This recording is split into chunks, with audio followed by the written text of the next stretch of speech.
Assalamualaikum warahmatullahi wabarakatuh.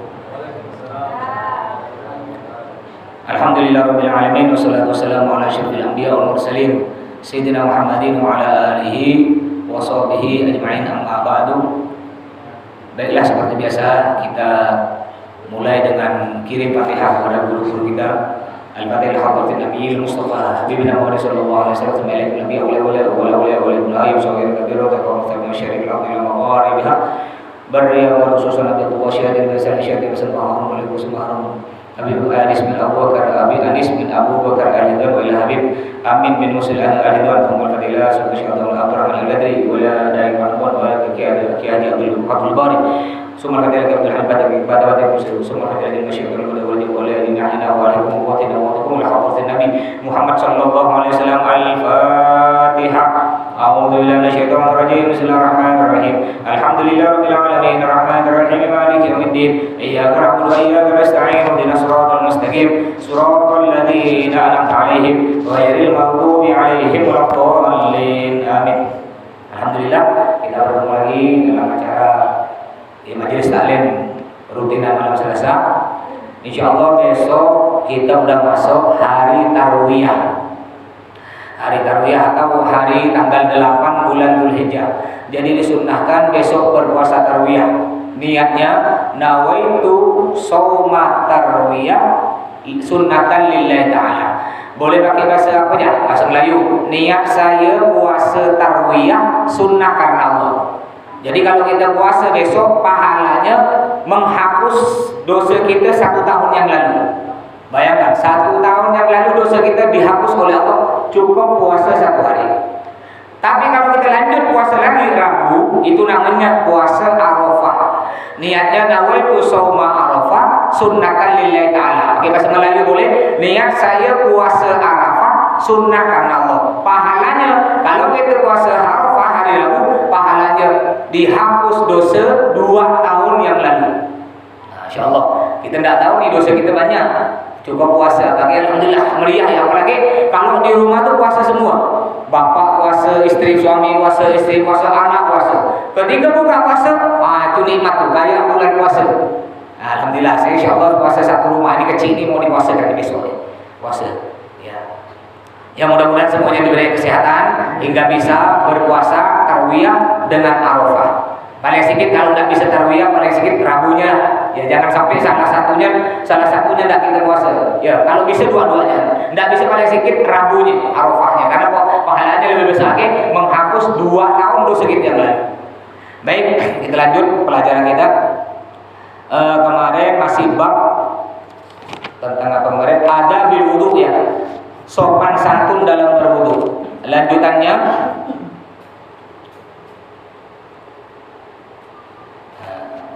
jadi thumma khudh ghurfatan liwajhik. Kemudian ambil 1 canting untuk wajah. Ya basuh wajah ini dalam wudu ya. 1 canting baik pakai canting atau pakai tangan. Jadi andaikan kita punya embernya kecil, enggak ada canting, kita boleh pakai tangan kita celupkan situ. Tapi dengan niat tangan kita ini sebagai canting. Ya celupkan, tapi wudunya di luar. Enggak boleh wudunya di bawah ember. Jadi kita wudu kalau di bawah ember, airnya masuk ke bawah ember, itu airnya mustamal, second, tak boleh dipakai air. Jadi embernya kita simpan di sini, kita ngambil pakai tangan, ya kita wudu sini. Ketika udah kena ke muka, langsung dalam hati barengan. Air jatuh ke muka, hati ngomong, nawaitul wudu'a liraf'il hadasil asghari fardhon lillahi ta'ala. Atau pakai bahasa apa yang Melayu namanya. Ketika air pas kena ke muka, niat saya wudu menghilangkan hadas kecil, fardu karena Allah Ta'ala. Sambil dijalankan air. Terus apa batasan wajah?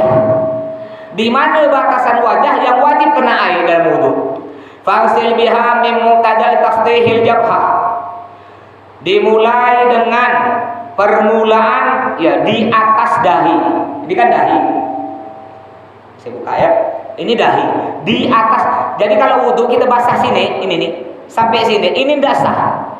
Ingat Bapak Ibu, kalau basahnya di sini tidak sah. Makanya di sini disebut tasdihil jabhah, di atasnya. Tahu ubun-ubun? Nah, Nanti ubun-ubun di sini. Kalau ada bayi, coba pegang bayi baru lahir, umur sebulan gitu ya, pegang sini, lecak. Ya, lecak. Jangan kuat-kuat. Itu kalau dikuat mati bayi itu. Ya, lecak sini. Jadi wudu yang wajib kena air bagian atas nih, di atas jabha, di atas dahi itu di sini. Jadi ketika ibu kalau pakai cantik atau pakai tangan sama, ya enggak pakai cantik, nyiramnya di atas sini nih. Ah, ini kenakan di atas nih. Ini kenakan. Semua nih. Ini bagian atas. Terus sampai mana yang wajib? Bagian bawah. Ila muntaha ma yaqbal min adzqan fitul. Kalau bagian bawah sampai ini, enggak kuat. Ini tahu apa kata? Jakun atau jakun. Laki-laki punya ini nih, jakun. Ah, sampai sini. Jadi bagian atas di atas sampai dari ubun-ubun, di bawah sampai jakun. Terus samping kanan kiri Mas, yang wajib kena air yang bagian mana? Ya. Ah, yang bagian mana wajib kena air? Wa minal udhuni fil ardi. Dari kuping sampai kuping ini wajib kena. Yang wajib kena airnya ini. Ini namanya watak. Ini Pak watak. Kuping kecil. Ah, kuping kecil ini wajib kena air. Kuping besar tidak wajib.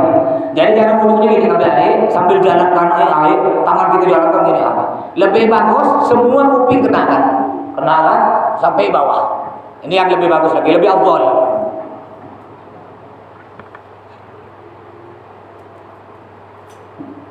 Nah, jadinya ada orang sholat wala sholat. Gimana nih? Dia sholat tapi sholatnya tidak dianggap, sholatnya tidak sah. Kenapa sholatnya tidak sah? Karena tadi wudunya tidak sah. Banyak orang wudu sembarangan ya. Wudu sampai sini basah, padahal harus di atas ini. Ini basahnya sampai sini. Ini tidak sah. Apa dalam kitab Zubat? Al-Imam Ahmad bin Husain bin Muslim dalam kitab Zubatnya beliau mengatakan, wa kullu man bi ghairi ilmin ya'malu a'maluhu mardudatun la tuqbalu. Yang artinya setiap orang yang mengamalkan suatu ibadah tanpa ilmu, maka amal ibadahnya ditolak, tidak diterima. Sholat cuma ikut-ikutan ya.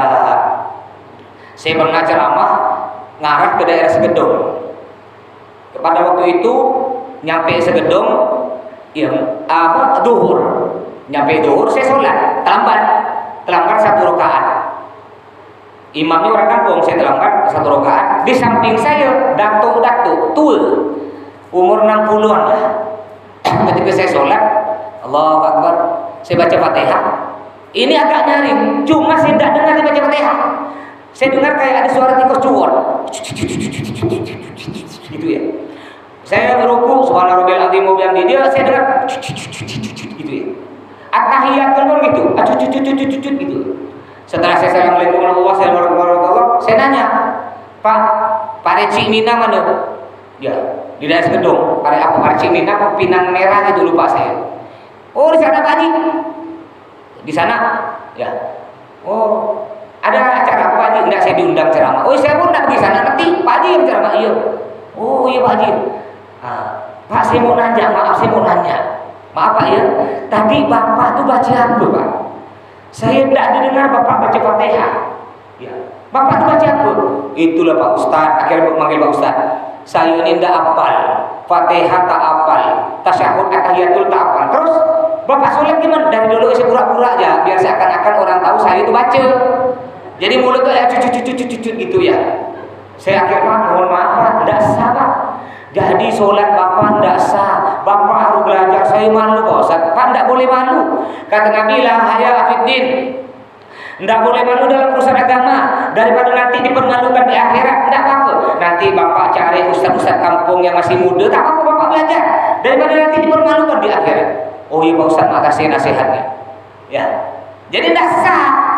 Walaupun dia sholat bertahun-tahun, 20 tahun di masjid, tidak sah. Dia dianggap enggak sholat. Bagus diam di rumah ya, enggak usah sholat. Ngapa? Tak ada gunanya. Nonggeng-nonggeng kalau telek tak ditulis. Wudu tak tahu cara, enggak ditulis. Makanya inilah gunanya Bapak ikut majelis taklim. Jangan gengsi, jangan malu. Mungkin Bapak enggak paham pelajaran saya. Mungkin di sini malu bertanya. Pergi ke rumah. Saya itu kan pagi, siang, sore ada di rumah, biasa depan rumah duduk-duduk, megang selang. Biasa bapak nggak tahu megang main selang, gitu ya, niup selang dulu. Nah jangan malu bapak pergi ya ke situ. Mas mau nanya mas, anak kemarin di masjid itu kurang paham mas, atau mau nanya, jangan malu, nggak usah bawa apa-apa. Nanti nggak bawa, nggak usah beri duit, tak usah. Kalau perlu saya berikan duit bapak. Tenang, saya buatkan kopi, bapak minta apa nasi goreng, saya belikan nasi goreng, tenanglah. Yang penting bapak tak usah balik lama-lama, cepat-cepat balik. Ngawankan saya lo merokok itu, ngawankan saya lo. Saya balik juga kalau ada kawan. Biasa kalau ke rumah tuh Bang Bidin biasa nih. Bang Bidin tuh lama kalau ke rumah, dari habis isya sampai jam 11 malam. Saya suka punya kawan cerita-cerita tuh. Terus, nah, jadi lanjutannya, wa ausilil ma' ila maudin tahdib. Wa ma yatadu bisa tanhit asy'ar'anhu. Wa huwa ma baina rasil udhun ila zawiyatil jabin ani ma yaqamin fi jabatil wajh. Wajib juga kena, wajib ini kena air nih bagian ini nih. Nah nih, ya pelipis, ini pelipis kena, ini juga nih di sini nih. Nah nih, ini wajib kena. Jadi hati-hati ketika wudu ini digosok, diginikan. Harus kena air semua. Wa ausilil ma juga air wajib kena ila manabitis syu'ur, ke tempat tumbuhnya bulu-bulu al-arba'ah yang 4. Al-hajibin. Jadi air wajib kena nih, alis, bulu alis nih, ini wajib kena. Anda kan ibu-ibu pakai pewarna alis yang tak nyerap air, terbuat dari zat kimia, lalu ibu enggak dibuang dulu, langsung dia wudu, itu air tak masuk. Air tak masuk ke bulu ini enggak sah wudunya.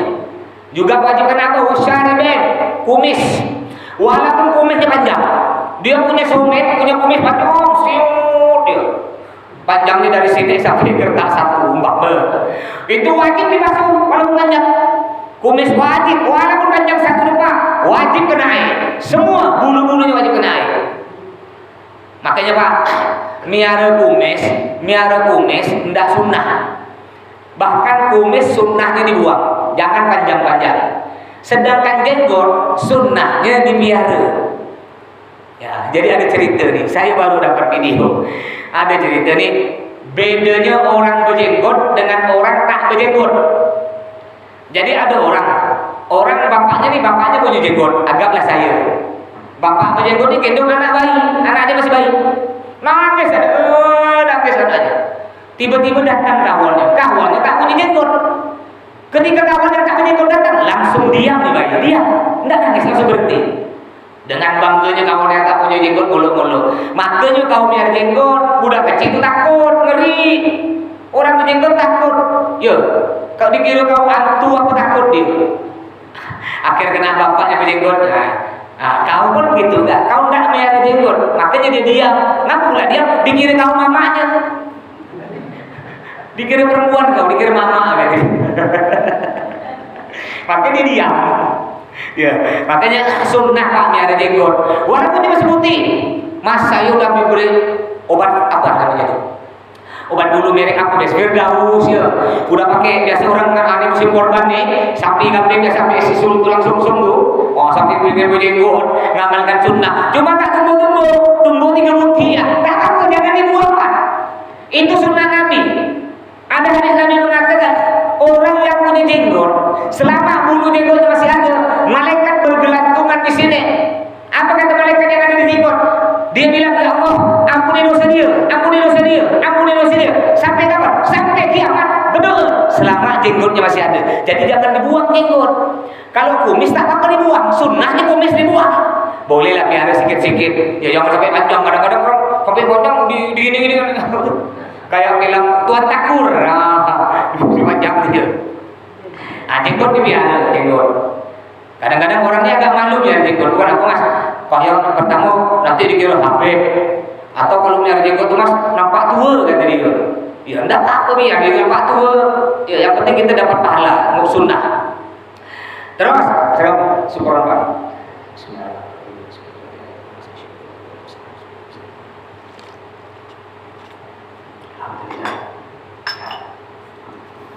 Juga wal ahdab wajib kena nih ahdab nih bulu mata. Bulu mata ini wajib kena.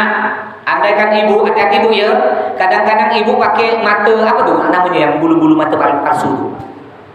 Apa maskara ya? Ya biasa perempuan tuh kalau musim acara kawin, itu semalam saya hadir acara kawin di rumah Mahmudi, kawinan Oji. Saya lihat ibu-ibu banyak bulu matanya panjang-panjang, segini. Sampai kalau begini-gini matanya seram, bukan tambah cantik, ngeri lihat deh.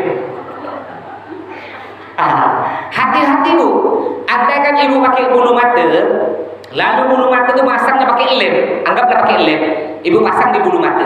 Ketika ibu buka, ya masih ada sisa lem di bulu mata yang asli, masih ada sisa lem. Lalu ibu wudu, ini tidak sah wudunya. Kenapa? Air tidak masuk di bulu mata. Jadi harus bersihkan betul-betul. Tak boleh ada lem-lem yang menghalangi masuknya air. Juga mana ke bulu yang wajib kena wal idarain wa huma ma yuwazil udhunain min muqtadil lihya. Wal idarain apa idarain? Nah, brewok, cambang. Ini cambang juga wajib kena air nih. Cambang.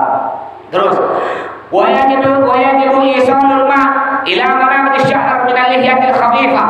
Juga wajib memasukkan air, menyampaikan air ke jenggot yang tipis. Kalau jenggotnya tebal, air tak wajib masuk ke dalam pori-pori ini. Tapi kalau jenggotnya tipis, wajib masuk. Jadi wajib diginikan, harus kena ke dagingnya. Apa bedanya jenggot tebal, jenggot tipis? Nah, kalau kita lihat dari jarak mukhatab ini kurang lebih 1,5 meter. Kayak saya dengan Ari. Kalau Ari ngelihat jenggot saya masih nampak kulit-kulit ini, berarti tipis. Ya, nampak tadi? Nampak, berarti jenggot saya tipis. Ini wajib air diginikan kalau wudu. Wajib diginikan, biar air kena ke daging-daging sini. Tapi kalau jenggotnya tebal, kalau jarak 1,5 meter, enggak nampak kulitnya, kayak punya orang-orang Arab disebut jenggot tebal. Itu jangankan jarak 1,5 meter, jarak sekilan dia tak nampak bulu, kulit dia tak nampak, itu enggak wajib dia digini-gini kan. Ya, jadi andaikan dia wudu begini aja, ya, wudu begini, air enggak masuk ke dalam kulitnya, enggak apa-apa, sah. Kenapa? Karena jenggotnya panjang, karena jenggotnya tebal. Ya, kan repot nanti. Sedangkan Nabi mengatakan sunnah miara jenggot, sunnah memanjangkan jenggot. Nanti gara-gara repot diwajibkan ini, akhirnya orang payah. Aduh, repotnya jenggot panjang, lebat, tiap wudu harus gini. Kena air kan repot kan? Makanya tidak diwajibkan kalau jenggotnya tebal. Tidak wajib air masuk ke pori-pori. Tapi kalau jenggotnya tipis wajib. Wa qul inda waslil wajhi, dan bacalah ketika membasuh wajah. Ada doa ketika basuh wajah, itu ada doanya. Allahumma bayyid wajhi bi nurik yauma tabyadu wujuhu awliyaik wa la tusawwid wajhi bi dhulumatik yauma taswaddu wujuhu a'daik. Ada doanya ketika basuh wajah. Wala tatruk tahlil liyal adhima. Tsumma sil yadakal yumna. Kemudian basuh tangan kanan. Tsumma lisra, kemudian tangan kiri. Ma'al mirfaqaini, beserta siku sampai kedua siku. Sampai kedua siku mana? Ila ansafil adudaini, sampai pertengahan bahu, pertengahan lengan. Ya, jadi banyak orang nih wudunya tidak sah. Ketika dia wudu, siapkan ya, dicontohkan ya, biar jelas bu. Ketika dia wudu, yang dibasuh sampai sini, ya. Yang dibasuh sampai sini, ini tidak sah wudunya, tidak sah. Bapak ibu kalau basuhnya pas di siku ini tidak sah.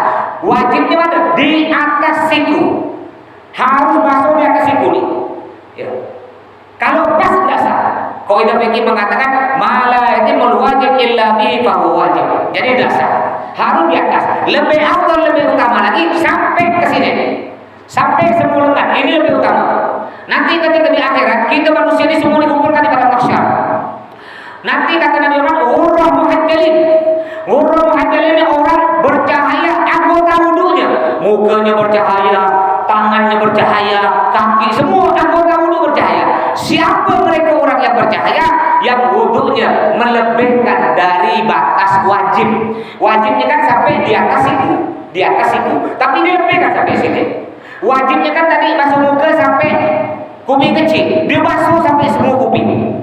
Ya, ini nanti ketika di akhirat bersinar terang. Tapi bagi orang yang wudunya cuma ngambil wajib-wajib ya, wajibnya kan di atas siku sedikit, dia nyampe sini ya. Ya gimana ya kalau lampu tuh lampu terang-terang 5 watt lah ya, 5 watt. Enggak terlalu terang amat. Itu kayak lampu spanning rendah. Tahu enggak spanning rendah?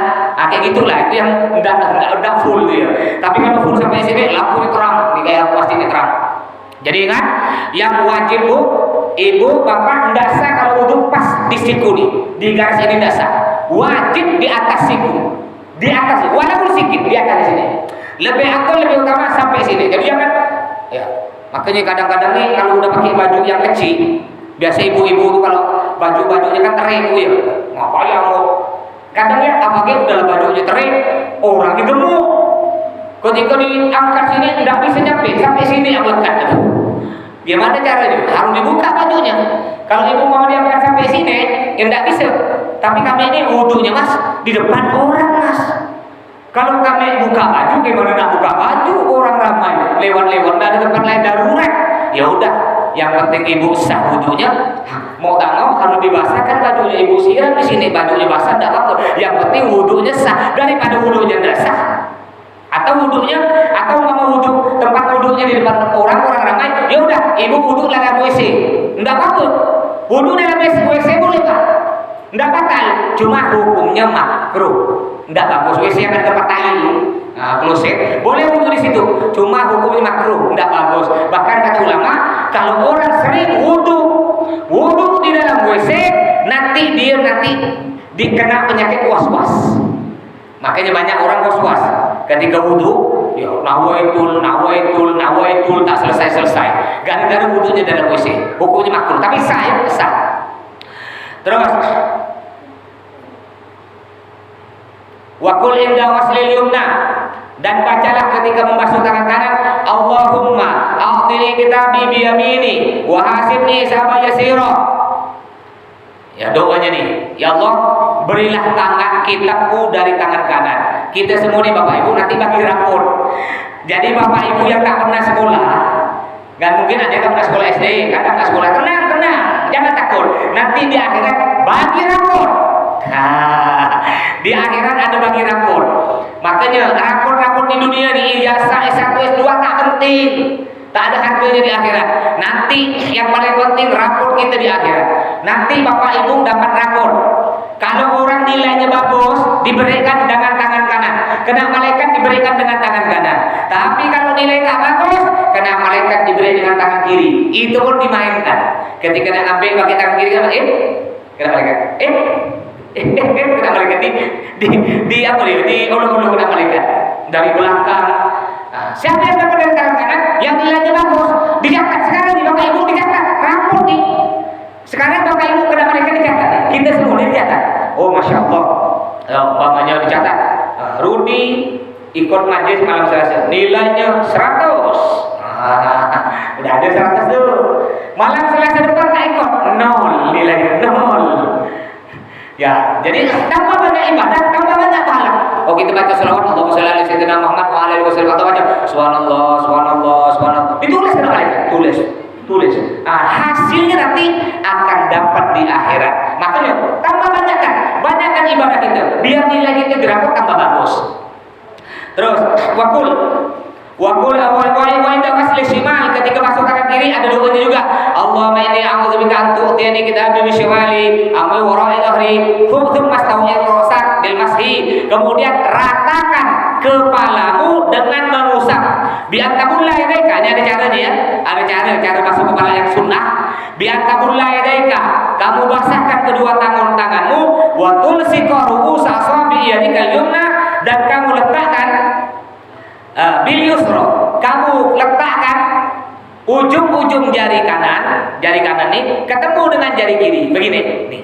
Ujung jari kanan ketemu dengan jari kiri, simpan di kepala. Wa taj'alahuma ala muqaddamatir ra's, simpan di bagian depan kepala, simpan di sini nih. Ini tangan ketemu kan, ujung jari kanan kiri ketemu kan, simpan di bagian depan kepala. Tapi dibasuh dulu ya. Ini keran, basuh dulu, tangannya basahkan dulu, baru simpan. Sudah dibasahkan baru simpan sini. Terus wa tamurruhuma ilal qafa, tarik ke belakang, tarik ke belakang sampai ke belakang. Qafa, sampai qafa. Qafa ini kalau apa ya? Bahasa kita tengkuk. Tengkuk. Makanya kata datuk-datuk zaman dulu, tanda orang masin tengkuknya masuk ke dalam. Coba pegang. Kan lihat kata datuk zaman dulu kan, tanda orang masin tengkuknya masuk ke dalam. Makanya tarik. Jadi basahkan dulu tangan kita, kalau kita pakai kating basahkan, atau kalau pakai pakai keran langsung seret, udah basah, langsung simpan ujung jari kanan ketemu jari kiri, simpan di depan, tarik ke belakang, seret sampai ke tengkuk. Udah sampai ke tengkuk terus apa? Tsumma tarudduhuma ilal muqaddamah. Lalu tarik lagi ke depan, seret, tarik ke depan. Ini dihitung 1. Fahadihi marrah, dihitung 1. Taf'al dzalika 3 marrat. 3 kali kerjakan kayak tadi. Nah, jadi ngambil lagi yang kedua, gini kan seret sampai ke tengkuk, tarik lagi ke depan. Basahkan lagi sampai ke tengkuk, tarik lagi ke depan. 3 kali sunnah. Ini yang sesuai dengan ajaran Nabi. Saya tidak bisa mas, karena rambut ini kan gitu, kalau basah terus mas, tak enak mas, pakai songkok, pakai bau, pakai mas ya. Kami mau ngambil yang wajib, tidak apa. Yang wajib berapa rambut? Yang wajib 1 rambut ya. Andai kan ibu-ibu, bapak-bapak karena baru ke salon rambut kan, saking masinnya sebuti ya, beri air sebuti, anda apa besar? Atau biasa kebanyakan sih kita gimana? Peto ayam, atau peto ayam nah itu peto ayam, nggak apa besar, cuma pahalanya berkurang. Nanti ketika di padang mahsyar yang bersinar cuma ujung. Ya kalau kita peto ayam yang bersinar di sini lah dia. Tapi kalau kita semua kita gini kan, wah nanti terang sinarnya. Mau sinar sikit apa sinar terang kan? Kalau sikit kayak uban ya, sikit tuh ya kayak jenggir ayam jadi maka walaupun dah setiap sholat 5 waktu, setiap wudu paling sikit mungkin kita wajibkan dalam diri kita, pokok kalau maghrib aku mau ngamalkan sunnah Nabi, mau gini kan. Kalau subuh mungkin sejuk peto-peto ayam lah. Kalau subuh paling enak kan duhur panas-panas itu paling enak, segar kepala kita. Apalagi sekarang nih jamaah haji tidak usah disuruh. Kenapa? Karena sekarang musim panas, bahkan dah wudu pun mereka basahkan kepalanya. Nah, sekarang musim panas kurang lebih 50 derajat. Jadi mereka dapat air semprot, jalan kemana-mana tuh dapat disemprot, jadi semprot. Rambutnya dibasahkan. Nanti ketika jalan apalagi kalau dia ke Arafah sekarang nih jamaahnya Miholil, jamaahnya Ustaz Sulan baru berangkat kepada Arafah sekarang. Karena besok ini di Mekah tuh puasa Arafahnya besok. Lebarannya hari Rabu di Mekah. Ngapa pula kita hari Kamis mas? Banyak orang WA saya, banyak kawan-kawan WA. Padahal kan Ustaz, mas jarak Mekah dengan Indonesia perbandingan jam cuma 4 jam kan? Kok bisa bedanya jauh ya? Mekah Lebarannya Rabu, kok Indonesia Kamis? Ya, gimana ceritanya tuh? Nggak. Walaupun beda, Mekah jaraknya cuma 4 jam beda waktu, cuma matlahnya beda. Matlah ini pak istilah ilmu falak. Saya dulu di Pondok Dalwar, Pondok Bata-Bata juga belajar ilmu falak. Ilmu falak nih pak, ilmu astronomi atau astrologi, ilmu perbintangan. Kalau ulama alim di bidang falak, alim, bukan wali, tapi dia ahli di bidang falak, ilmu falak. Ketika ada orang jalan kaki, ada bekas telapak kaki dia cuma ngelihat ya telapak kaki. Oh ini orangnya agak pendek-pendek, kurus. Ya, sekarang orangnya ini ngarah ke Siantar. Lihat bekas telapak kaki dia bisa tahu. Ini ahli falak. Bahkan orang yang ahli falak, daun, ini ada ilmu nih pak. Saya belajar dulu di pondok. Daun tinggal dilihat, ya apa tuh? Ini daun kan ada pori-pori, ada apa? Urat-uratnya. Tinggal lihat uratnya, ada hitungannya. Dilihat daun ini jatuh tanggal 1 hari Senin jam 1 siang lewat 20 menit 20 detik. Lihat, pas jatuh. Ini ada ilmunya, namanya ilmu falak. Makanya di Indonesia kita ikut siapa mas? Apakah kita tidak ikut Mekah mas? Itu Mekah dengan Indonesia beda matlah, beda tempat, beda negara lah istilahnya. Gampangnya beda negara. Nah, di sini kita punya MUI yang menentukan lebaran itu bukan presiden. Yang menentukan lebaran ini itu MUI. Siapa MUI? Majelis Ulama Indonesia. Ulama bukan orang bodoh-bodoh. Ulama yang ahli bidang falak. Contohnya di Pontianak, ya di Kuburaya, ketua MUI Kuburaya Ustaz Zamroni, kiai. Dulu Abu Yabi Hasan Baharun Dalwa itu pernah jadi ketua MUI Pasuruan. Jadi tidak sembarangan. Mereka menentukan lebaran ini pakai ilmu falak. Pakailah zaman dulu udah pakai alat, sekarang udah ada alat. Pakai teropong melihat bulan. karena bulan tidak terlihat kemarin, akhirnya ditentukanlah bahwa Lebaran hari Kamis. Banyak orang tak paham, dikira kita ikut Mekah lah, tidak usah ikut Indonesia. Ya, yang menentukan ini pemimpin kita dolim, kata dia. Tidak bisa diikut. Bukan yang menentukan Lebaran, bukan pemimpin, bukan presiden, tapi yang menentukan ulama. Cuma yang ngumumkan nanti baru Menteri Agama lewat presiden. Mereka hanya ngumumkan, tapi yang ngitung semua itu ulama di Indonesia. Alhamdulillah Indonesia terkenal ilmu falak, Pak. Bahkan ketika saya mundur di Yaman, ya, ketika dari mana ini? Indonesia, masya Allah Indonesia, ilmu falaknya begini. Indonesia, ngakui orang Arab, Indonesia ilmu falaknya. Ya baik. Terus, nah sebelum saya lanjut mungkin ada pertanyaan, silakan Bapak Ibu. Mana kawan kita satu yang bisa tanya nih?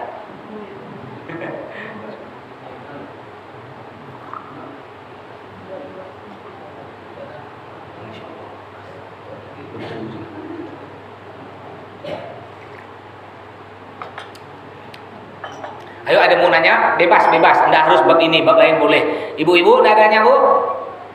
Tidak ada kertas berjalan? Oh berarti udah pintar semua lah. Kita ada orang tidak nanya kan berarti pintar. Antara dua, bisa jadi pintar, bisa jadi bodoh. Tidak, tapi pintar semua, tidak ada bodoh, pintar semua nih. Buktinya tidak ada nanya, alhamdulillah. Jadi kalau udah pintar, kau sengaja kita udah balik ya kita yuk.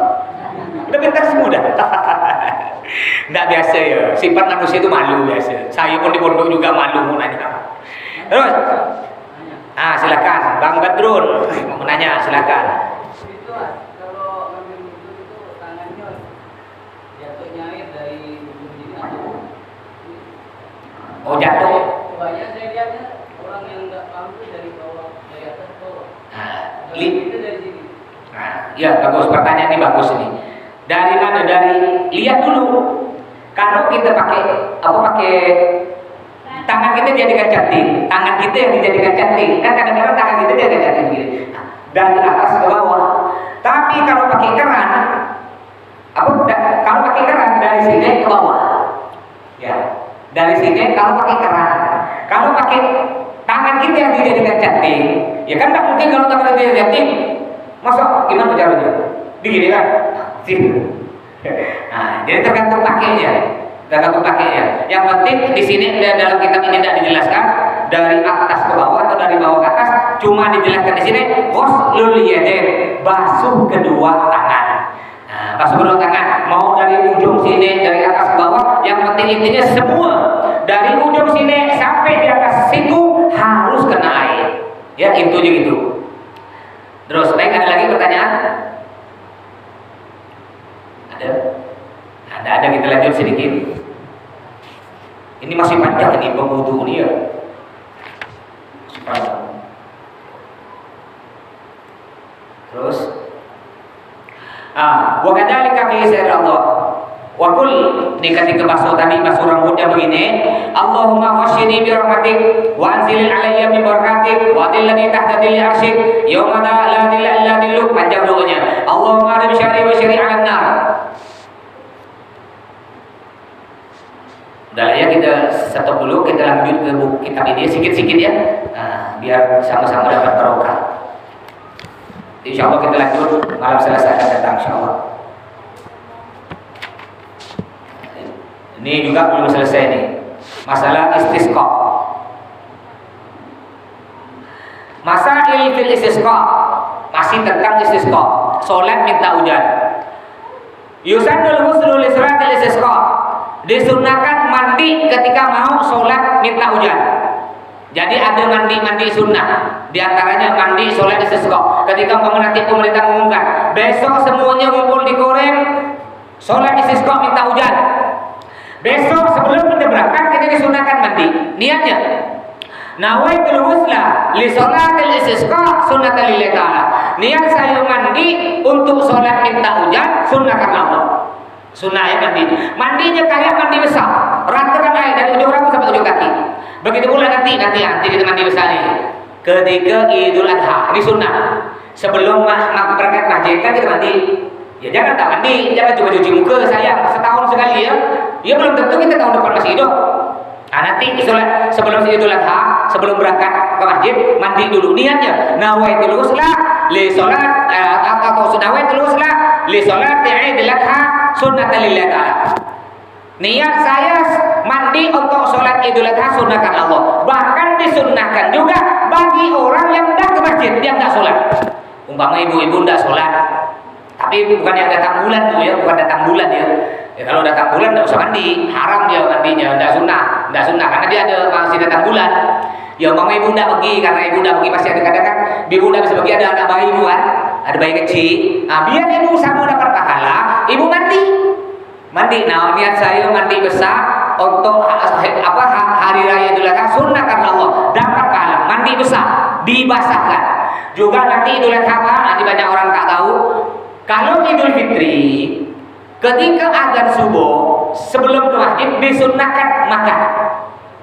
Sebelum ke masjid bapak sunnah makan. Tapi Idul Adha nanti dari azan subuh sampai selesai sholat disunnahkan jangan makan. Ingat ya, amalkan dapat pahala tak lama dah. Tapi kadang-kadang yang rokok yang bayar asam mulut. Ya, sabar setahun sekali. Nanti azan subuh jangan. Ya, azan subuh jangan merokok, jangan ngopi. Sampai kapan boleh buka puasa? Sampai selesai sholat. Nah, nanti selesai sholat bantai merokok sebelum bungkus tahu. Ya, bila kayak gitu ya. Bayangkan, cukup kita nahan ya dari azan subuh sampai selesai sholat dah lama Pak. Dari anggaplah jam 4:30 sampai jam 8. Cuma 3 jam, 2 jam setengah. Ya pahalanya besar. Bila lagi kita nak ngamalkan ya. Nah, jadi boleh diamalkan nanti semua. Jangan ada makan. Nanti setelah sholat baru silakan makan. Makan ke al-jihad. Ya, kalau dapat ada korban nanti insya Allah lauknya daging. Kalau tidak ada mungkin kita tempe. Tidak ada orang korban mau diapa kan? Sampai sekarang belum ada nelpon. Biasanya ada orang nelpon saya. Tahun lalu ada nelpon, Ustaz, kita mau korban sapi, ada korban kambing. Sekarang 1 kambing pun ada nelpon. Sampai sekarang nih, padahal saya berapa hari lagi. Tapi masya Allah ya, pernah dulu pas corona, covid, awal-awal corona, enggak ada orang nelpon sama sekali. Sampai Abi itu, kata Abi, enggak ada korban, dikasihan anak-anak, yatim-yatim yang tak balik ini banyak, kata Abi kan, covid kan, orang tua tak boleh balik, kasihan mereka nih. Ya udah sampai sore, besok di lebaran sampai sore belum ada. Sampai Abi nelpon saya, gimana sih? Enggak ada, kambing pun enggak ada. Masya Allah malam lebaran langsung orang antar kambing. Berapa ekor tadi? 4 atau 5 ekor. Apa sapi? Sapi itu barengan datang malam lebaran. Kalau dapat 5 ekor, kambing juga. Sampai lebaran dapat 3 hari masih ada orang antar kambing. Ya. Nah, jadi kalau sekarang tidak ada orang yang berlebihan ya. Nanti insya Allah ada bagi. Karena kalau tidak ada, jangan terkejut bapak ibu. Nanti kalau di al-jihad nanti makan. Ketika bapak ibu pergi habis sholat lebaran, itu dapat lauk tempe. Jangan terkejut ya. Berarti bodoh tak dapat korban. Terus al-afdal yang kedua, illam yusqa a'adu salatan wa thalitha. Kalau kita udah sholat istisqa tapi masih ada hujan. Udah selesai sholat istisqa minta hujan, besoknya enggak hujan. Besoknya lagi enggak hujan. Gimana? Disunnahkan ulang lagi sholatnya. Udah diulang kedua kali masih ada hujan, disunnahkan ulang lagi. Siapa tahu nanti kita ulang ketiga kali, 4 kali oleh Allah dilihat, ya Allah umatku nih. Ya, kata Allah apa? Hambaku, kata Allah, Masya Allah, dia mengemis kepadaku. Udah berapa kali dia minta hujan, tak aku turunkan. Dia nangis, akhirnya oleh Allah. Karena Allah rahmat kasih sayang, dilihat kita nangis, akhirnya saking seringnya kita berulang-ulang minta ngadakan sholat istisqa, akhirnya oleh Allah diberi hujan. Ya, jadi diulang-ulang kalau tidak hujan. Terus yang keempat, insuku qabla sholat sallu syukran lillah wa talaban lil masjid.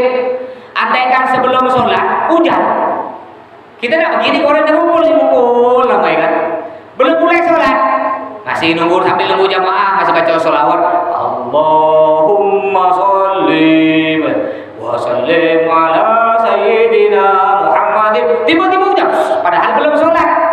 Gimana? Lanjut tak sholat? Nggak usah sholat istisqa. Tapi apa? Sallu syukron lillah. Ya. Tetap. Ya Allah, tetap. Maaf. Insuku qabla sholat. Jika hujannya turun sebelum sholat hujan turun, sallu, tetap sholat. Sholatnya apa? Sholatnya syukron lillah, karena bersyukur kepada Allah, oleh Allah sudah diturunkan hujan. Ya, nanti sholat, setelah sholat nanti sujud syukur. Bapak Ibu masih ingat gak cara sujud syukur? Nah, saya mau tanya, pemain bola,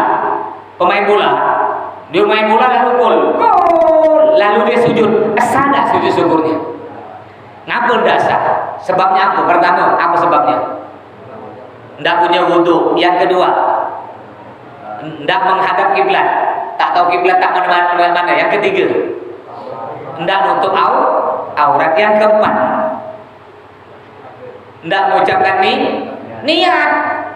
Ya, nah, makanya sujud syukur ndak sembarangan. Orang kadang-kadang asal gol atau kadang-kadang di TV dapat hadiah langsung sujud syukur. Orang awam mau dia lagi, tapi Bapak Ibu jangan ikut-ikutan karena udah belajar udah tahu caranya. Terus yang kelima, yusadu ayutir ghairal aurah li awwali maqaris sana. Disunnahkan ketika hujan, ya, kita buka baju, keluar, wa yaghtasil, mandi, wa yatawadda, berwudu dengan air hujan yang pertama jatuh tersebut. Umpamanya tak hujan nih, tak hujan udah 2 bulan tak hujan. Lalu ada hujan pertama, itu sunnahnya kita keluar, tapi tak usah buka aurat. Jangan cuma pakai celana dalam, ya, pakai kain sarung. Buka baju tak apa-apa, pakai kain sarung. Yang penting tutup pusar, tutup bawah lutut.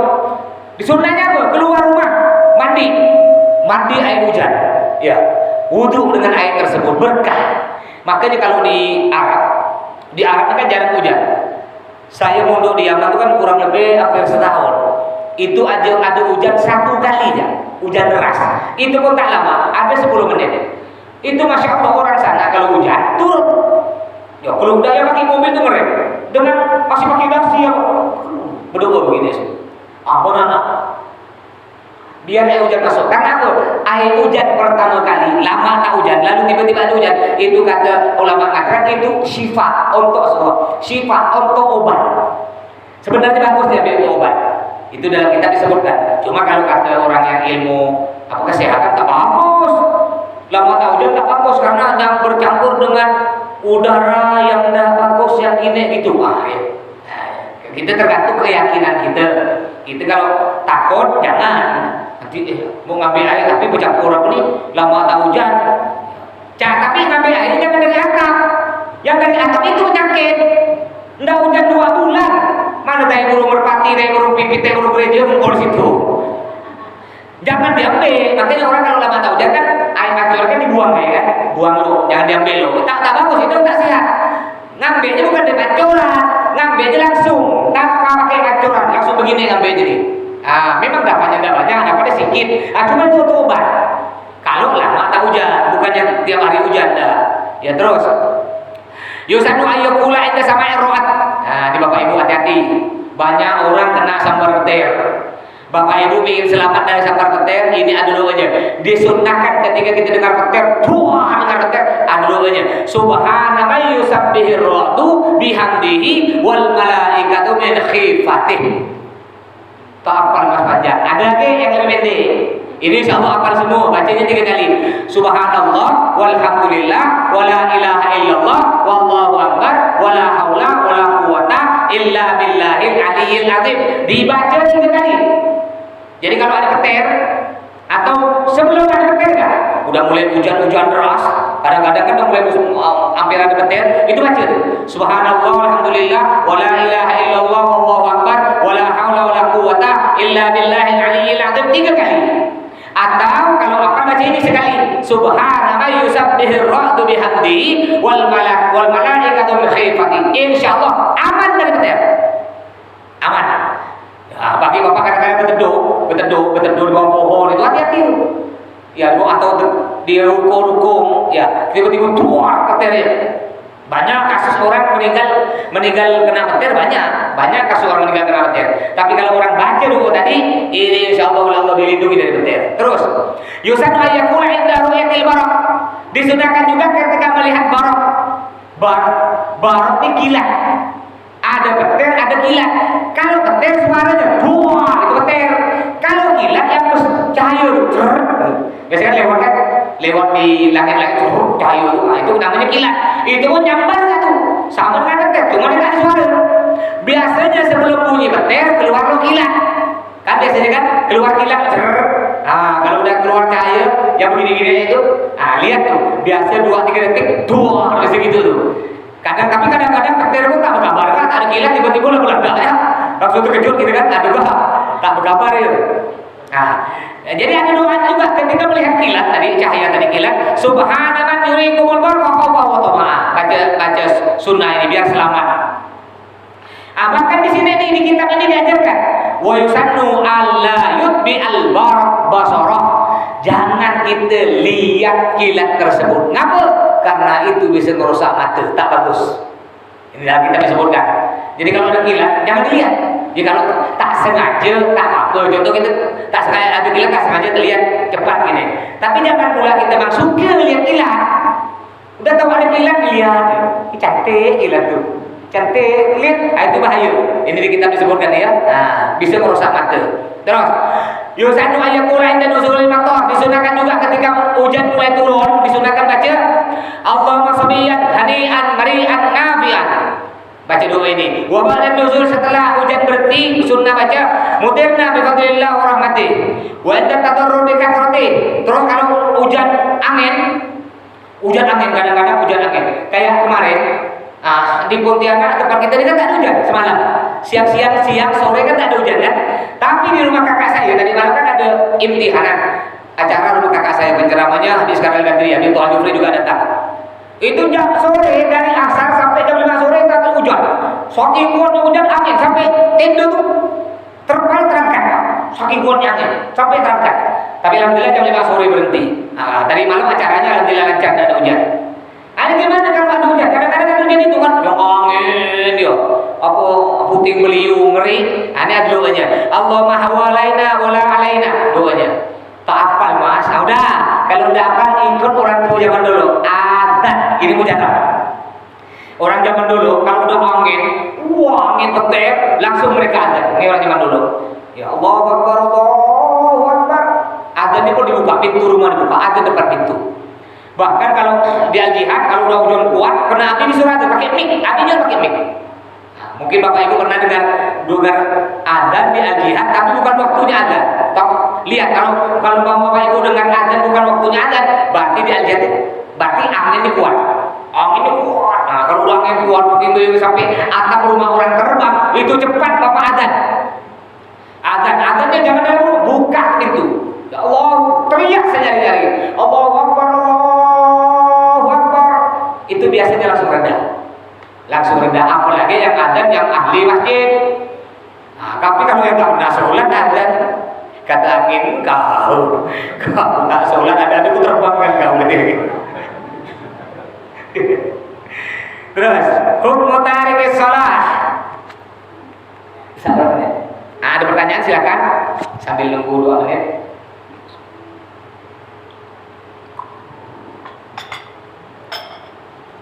Ada? Ayo, jangan malu. Silakan. Ini bagus nih nanya nih anak kamu Mina nih.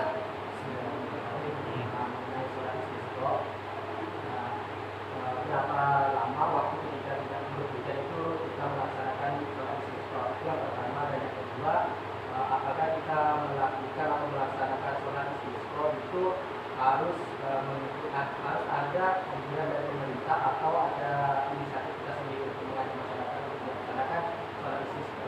Oh iya. Yang pertama apa tadi? Jangka waktu kita melakukan sholat istisqa. Jadi kemudian itu berapa lama? Oh gitu. Bagus. Kapan mulai dilakukan sholat istisqa? Berapa lama? Tak hujan. Apakah tak hujan sebulan, tak hujan 2 bulan kita sholat istisqa? Lihat daerahnya masing-masing. Kalau di Jawa enggak hujan 6 bulan enggak ada sholat istisqa. 6 bulan enggak ada sholat istisqa di Jawa, enggak ada.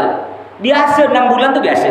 Contoh bapak-bapak yang pernah diam di Madura itu, 6 bulan enggak ada sholat istisqa. Tapi kalau udah main 8 bulan, 9 bulan, itu baru biasanya di daerah Jawa ya. Kalau di Pontianak 6 bulan enggak ada sholat istisqa, mati dan 6 bulan Pontianak. Karena enggak ada hujan. Biasanya kalau di Pontianak ini kurang lebih kalau sebulan sih enggak. 2 bulan pun belum, ada 3 bulan. Udah main 3 bulan ke atas, itu nanti barulah melakukan sholat istisqa. Apalagi udah mulai banyak kabut, enggak hujan. Jadi tergantung kita lihat situasi kondisi. Tapi sebulan, andaikan sebulan pun udah kabut sakit bahkan meninggal dunia, ya sebulan, padahal baru hujan sebulan, kabut tambah parah. Banyak orang sakit, mau tak mau, tidak harus nunggu 2 bulan 3 bulan. Jadi tergantung lihat situasi dan kondisi. Yang kedua, apa tadi yang kedua? Ketika melaksanakan sholat istisqa itu apakah ada anjuran dari Oh iya, ini bagus. melaksanakan apa? Sholat. Nah, bagus. Kita melakukan sholat istisqa, apakah nunggu anjuran pemerintah atau kita pun orang kampung ini boleh? Tidak harus menunggu anjuran pemerintah. Tapi inisiatif orang kampung pun boleh. Umpama kita udah hujan 2 bulan nih, kabut tambah parah. Udah warga udah banyak beli dah. Udah mulai warga beli tiap hari. Udah ngeluh dah warga. Ketemu, Mas, gimana Pak Ai? Aduh Mas, beli tiap hari nak mandi tak ada parit kering enggak. Untuk minum dalam duit tak cukup. Gimana untuk beras Mas? Udah banyak ngeluh dah nih. Ya, kita pun menghubungi pemerintah gimana Pak? Nggak ngajarkan istisqa? Belum loh. Air, kalau pemerintah kan kadang-kadang kesediaan air untuk kota Pontianak aman. Jadi aman, biasa gitu ya. Untuk nenang itu untuk nenangkan masyarakat. Walaupun air saat sedikit dibilang tenang, biar masyarakat tak ribut. Gimana caranya pemerintah udah tak ada mau ngadakan sholat istisqa? Ya udah gitu. Ya kita ayo gimana kita kerja sholat istisqa yuk. Tapi ingat, bukan langsung sholat. Puasa lo 3 hari. Ngapa perlu puasa? Biar oleh Allah dilihat. Ini hambaku ini betul-betul dia minta hujan ke aku. Ya buktinya di puasa. Kalau mintanya main-main, tak puasa langsung sholat itu kan tidak terlalu serius. Tapi kalau puasa, mana ada orang mau puasa? Tak sembarangan orang mau puasa sunnah. Kalau imannya tidak kuat, tak mungkin. Apa kayak perokok nak puasa? Sedang gak mikir dia.